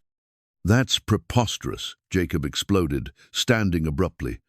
Are you suggesting that I— Mr. Whitmore, Judge Hamilton said sharply, you will remain seated and silent unless called upon to speak. Sam stepped forward again, his voice carrying new authority as he sensed the momentum shifting. Your Honor, the third and most damning evidence comes from Mr. Whitmore himself. Yesterday, in the presence of witnesses, he stated that these debts were incurred at the Tombstone Gaming House. Today, we have established that this establishment did not exist during the time period in question. Judge Hamilton fixed Jacob with a stern stare. "Mr. Whitmore, would you care to explain this discrepancy?" Jacob's lawyer whispered urgently in his ear, but Jacob shook him off. "There's been a misunderstanding," he said, his voice strained. "I may have misspoken about the specific establishment." "You may have committed fraud," Judge Hamilton interrupted, his tone growing cold. "Mr. Morrison, does your client wish to withdraw these claims?" Morrison huddled with Jacob for several minutes of heated, whispered conversation. Clara watched Jacob's face cycle through emotions: anger, fear, calculation, and finally, a kind of bitter resignation. "Your Honor," Morrison said finally, "my client wishes to reconsider his position regarding these debts." "I thought he might," Judge Hamilton replied. "Mr. Becker, do you have anything further to add?" Sam glanced back at Clara, and she saw triumph beginning to bloom in his grey eyes. "Only this, Your Honor. The people of Dead Horse Gulch have shown today that truth matters more than money, that community matters more than individual gain. Mrs. Horton's friends and neighbors have stood with her because they know her character and they value justice." He gestured toward the petition still lying on the judge's desk. "Those signatures represent more than support for one woman's legal case. They represent the soul of a community that refuses to let good people be victimized by lies and greed." The applause that erupted was spontaneous and thunderous, filling the hall with the sound of vindication and relief. Clara felt tears streaming down her face as she realized that the nightmare was ending, that the home and future she had feared losing were still hers to claim. The gavel's sharp crack echoed through the town hall like a thunderclap, its decisive sound marking the end of Jacob's fraudulent scheme and the beginning of Clara's vindication. Judge Hamilton held the wooden tool aloft for a moment, allowing its symbolism to register with everyone present before setting it carefully on his desk. In the matter of debt, claims against the Horton property, Judge Hamilton announced, his voice carrying the weight of final authority. "This court finds the presented documentation to be fraudulent and without legal merit. The claims are hereby dismissed in their entirety." The eruption of cheers and applause that followed was unlike anything Clara had ever experienced. She felt Sam's strong hand squeeze hers as the community that had rallied to support her burst into celebration. People she had known for decades were standing, clapping, calling out words of congratulation and relief. Furthermore, Judge Hamilton continued, raising his hand for silence. "The evidence of deliberate document forgery and attempted fraud will be forwarded to territorial authorities for criminal prosecution. Whitmore, you are advised that these charges carry significant penalties, including potential imprisonment." Jacob's face had gone ashen, his earlier arrogance replaced by the stark realization that his scheme had not only failed, but would likely result in serious legal consequences. His expensive lawyer was already gathering papers, with the haste of a man eager to distance himself from a losing cause. "Your Honor," Morrison said quickly, "my client was clearly misled by unscrupulous individuals who sold him these documents. He had no knowledge of their fraudulent nature." "Mr. Morrison," Judge Hamilton interrupted coldly, "your client's testimony and statements suggest otherwise. The specific details he provided about circumstances that could not have occurred indicate personal involvement in the creation of these forgeries." Clara watched Jacob's composure finally crack completely. The man who had arrived in Dead Horse Gulch with such confidence and swagger now looked like what he truly was, a desperate schemer whose plans had crumbled under the weight of truth and community solidarity. "This isn't over," Jacob snarled, his mask of civility dropping away entirely. "You people have no idea who you're dealing with. I have connections, influence." "What you have, Mr. Whitmore," Judge Hamilton said with Arctic precision, "is approximately 10 minutes to collect your belongings and leave this town before I have you arrested for contempt of court. I suggest you use that time wisely." The finality in the judge's tone penetrated even Jacob's rage. He stood abruptly, knocking over his chair, and fixed Clara with a look of pure hatred. "You think you've won something?" he spat. You think this changes what you are? You're still nothing, Clara Mae, still the fat woman nobody wanted until a desperate little man decided you were better than being alone. The cruelty of his words was designed to wound, to leave scars that would last long after his departure. But as Clara looked around the room at the faces of her neighbors and friends, at the evidence of their support and belief in her worth, she felt not pain but pity for the man who thought such words held power. "No, Jacob," she said, her voice steady and clear. "What I am is free, free from your lies, free from your manipulation, and free from the fear that made me think I deserved less than real love." She stood, feeling Sam rise beside her, and faced Jacob with a dignity he could never understand or possess. "You're right, that I'm not the woman you wanted me to be.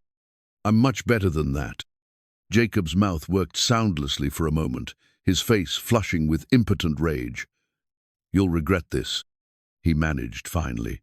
"When reality sets in, when the novelty wears off and you're left with nothing but each other's limitations, you'll remember that I offered you something real."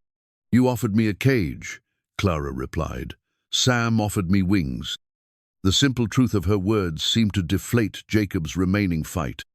He looked around the room one last time, seeing only faces filled with contempt and disgust for his actions, then turned and stalked toward the door.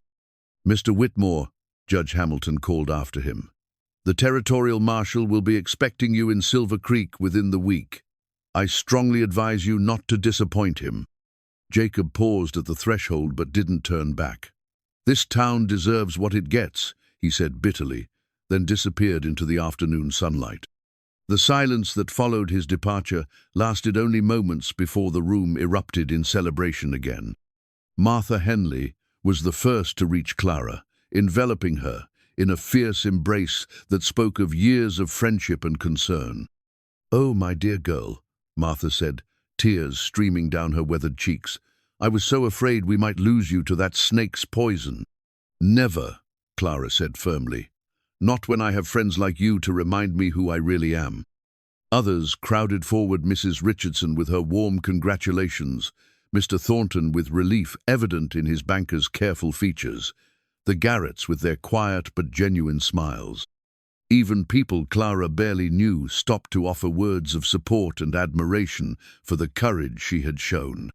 Judge Hamilton approached through the crowd, his stern demeanor softening into something approaching warmth. "Mrs. Horton, you've been fortunate to have such dedicated advocates. Mr. Becker's investigation was thorough, and Mr. Fieldstone's expertise was invaluable." "I've been fortunate in many ways," Clara replied, looking at Sam with profound gratitude. "Most of all in finding people who believe in truth and justice. Justice is only as strong as the community that supports it," the judge observed. "Today, Dead Horse Gulch has shown itself to be a place where right matters more than might, where neighbors stand by neighbors against those who would prey on the innocent." As the crowd began to disperse, Clara found herself alone with Sam at last. They stood together in the emptying hall, surrounded by the echoes of their victory and the promise of their unencumbered future. "It's really over," Clara said, hardly able to believe it. "The threat is over," Sam agreed. "But the best part is just beginning." Clara looked into his eyes and saw not just love but partnership, not just desire but respect, not just hope but certainty. Jacob's parting words had been meant to poison this moment, to plant seeds of doubt about their future together.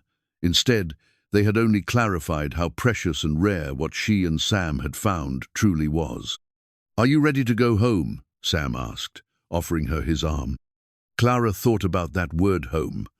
Not just the building where she lived, not just the shop where she worked, but the feeling of belonging completely and being completely accepted.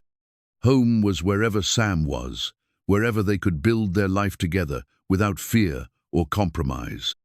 "Yes," she said, taking his arm and feeling the solid strength that had anchored her through the storm. "Let's go home." Outside, their half-finished house caught the late afternoon light, its frame reaching toward the sky like a promise fulfilled. Tomorrow they would continue building it together, creating not just shelter but sanctuary, not just a place to live, but a place to love without limit or condition. The gavel's echo had faded, but its meaning would resonate for years to come in the house they would complete, in the life they would share, in the community that had proven itself worthy of their loyalty and love. Justice had prevailed, truth had triumphed, and Clara Mae Horton had finally, completely, come home. The brass key felt warm in Clara's palm as she stood before the completed front door of their home, its weight both literal and symbolic of everything they had built together. 6 months had passed since the courthouse victory that had secured their future, and the house that had begun as Sam's vision had become their shared reality, a testament to love, perseverance, and the power of two people who refused to accept limitations others tried to impose. "Ready?" Sam asked, his grey eyes twinkling with the anticipation of a man about to share his greatest accomplishment. Clara nodded, though her throat was tight with emotion. This moment had been years in the making, decades if she counted all the dreams deferred and hopes abandoned that had led her to this threshold. She turned the key, heard the satisfying click of the mechanism, and pushed open the door to step into their future. The interior took her breath away. Sam had finished the work with the same meticulous care he brought to everything that mattered, but more than that, he had created spaces that felt like they had been designed specifically for her comfort and joy. The rooms were spacious without being grand, practical without sacrificing beauty, and everywhere she looked, Clara saw evidence of Sam's thoughtful attention to her needs. The kitchen was a masterpiece of efficient design, with counter heights perfect for her stature, storage that kept everything within easy reach, and windows positioned to catch both morning and afternoon light. The sitting room featured furniture Sam had built himself, chairs and a sofa, constructed to accommodate her comfortably, tables positioned for convenience, and most precious of all, a reading nook by the south-facing window, where she could work on her sewing while enjoying the view of the prairie. "Sam," she whispered, turning in a slow circle to take in every carefully planned detail. "It's perfect." "It's ours," he replied, wrapping his arms around her from behind. Every board, every nail, every measurement, all of it chosen with love. Clara leaned back against his solid chest, feeling the absolute rightness of belonging somewhere completely. Through the largest window, she could see the town of Dead Horse Gulch going about its afternoon business. But the view looked different now, not like a place where she was tolerated despite her differences, but like a community that had proven itself worthy of her loyalty by standing with her when it mattered most. The transformation in how the townspeople treated her had been remarkable and heartwarming. Where once she had endured polite tolerance, she now enjoyed genuine respect and affection. Mrs. Patterson brought her apple pies without being asked. The Thorntons invited her and Sam to dinner regularly. Even the children, who had once stared at her size with curious eyes, now greeted her warmly on the street and asked when she might have new fabric scraps for their dolls' clothes. "The wedding quilt looks beautiful there," Sam observed, nodding toward the bedroom where Clara's masterpiece was displayed on their marriage bed. She had finished it just days before their wedding ceremonious celebration that had drawn nearly the entire town and featured Martha Henley as matron of honor and Judge Hamilton himself performing the service. The quilt had become more than just a bed cover. It was a map of their journey together, each square telling part of their story.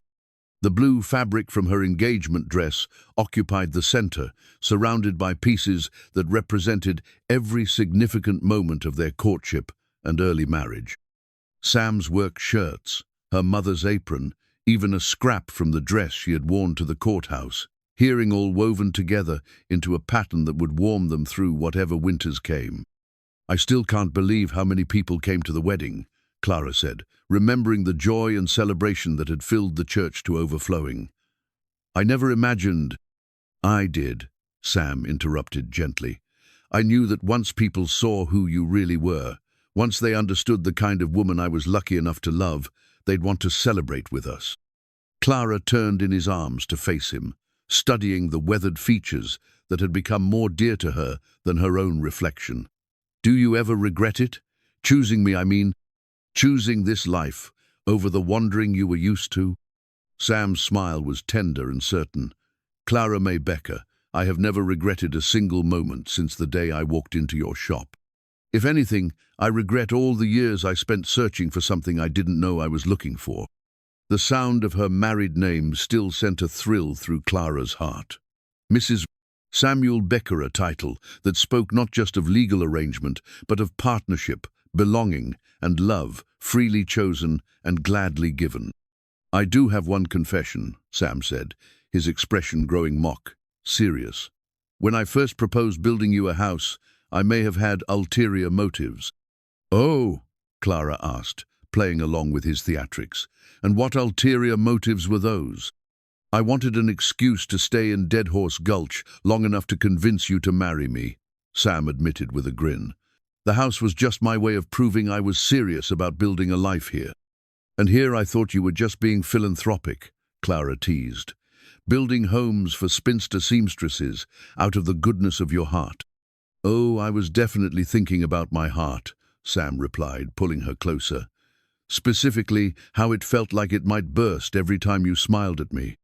Their kiss was interrupted by a knock at the front door, a sound that still felt new and wonderful in their completed home. Sam went to answer it, returning moments later with Martha Henley, whose arms were full of what appeared to be every flower in her considerable garden. These are for your new home, Martha announced, though her gruff manner couldn't hide her obvious delight. Can't have a proper house blessing without proper flowers. Martha, they're beautiful, Clara said, accepting the fragrant bouquet. You didn't need to. Of course I did, Martha interrupted. A woman doesn't get to see her dearest friend find perfect happiness every day. This calls for celebration.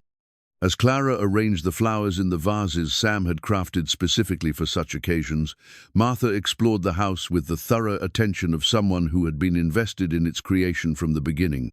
Sam Becker, Martha declared finally, you have outdone yourself. This house is a poem written in wood and stone, and every verse speaks of love. That was the intention. Sam replied, his arm finding its way around Clara's waist.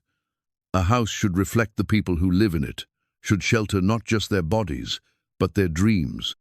Martha's sharp eyes softened with emotion. William would be so happy to see you settled like this, Clara Mae. He always worried about what would become of you after he was gone. This, she gestured around the beautiful rooms. This would put his mind at ease. Clara felt tears threatened at the mention of her first husband. William's love had been precious and formative, teaching her that she was worthy of devotion and care. But Sam's love was different, not better or worse. Simply different, offering her partnership and equality in ways that reflected who she had become, rather than who she had been. I think William would like Sam, Clara said softly. They're both builders, both men who create things meant to last. Speaking of lasting, Martha said with renewed energy, I have news from town. That snake Jacob Whitmore has been sentenced to 2 years in territorial prison for fraud and forgery. Justice has been served properly. Clara felt a brief shadow cross her contentment at the mention of Jacob's name, but it passed quickly. His fate was his own making, and she refused to let thoughts of him darken this perfect day. I'm glad it's over, she said simply. All of it, the threats, the fear, the uncertainty. Now we can focus on building our future without looking over our shoulders. As the afternoon wore on and Martha finally took her leave, Clara and Sam found themselves alone in their completed home for the first time. They moved through the rooms together, Sam pointing out small touches. Clara hadn't yet noticed the special hook he had installed for her favorite shawl, the shelf built to display her mother's china, the window seat where she could watch the sunrise while drinking her morning coffee. You thought of everything, Clara marveled, running her hands along the smooth surfaces that spoke of countless hours of careful work. I thought of you, Sam corrected.